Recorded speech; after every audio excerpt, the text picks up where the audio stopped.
سويت حلا يا بنات يموت، طعمه خرافي، وأهم شي بعد إنه سهل وسريع. لازم تعتمدينه للزيارات المفاجئة برمضان.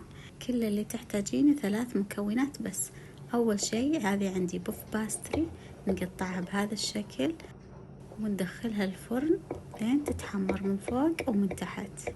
نقطعها بهذا الشكل، تاخذ 10 دقايق بالفرن. وللحشوة نحتاج قشطة. أنا هنا سويت قشطة عندي بالبيت، وإذا عندك قشطة طازجة تقدرين تستخدمينها. أنا هنا حطيتها بالأكياس عشان يسهل لي التوزيع. نقطع البوف باستري بهذا الشكل، نقسمه بالنص وناخذ القشطة ونحشيها.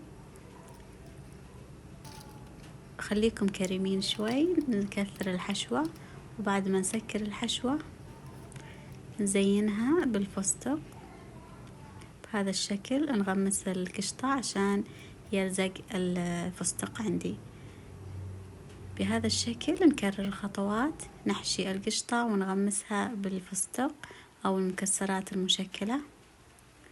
وآخر شي زينتها بالنستلة، وتقدرون تستبدلونها بالشيرة.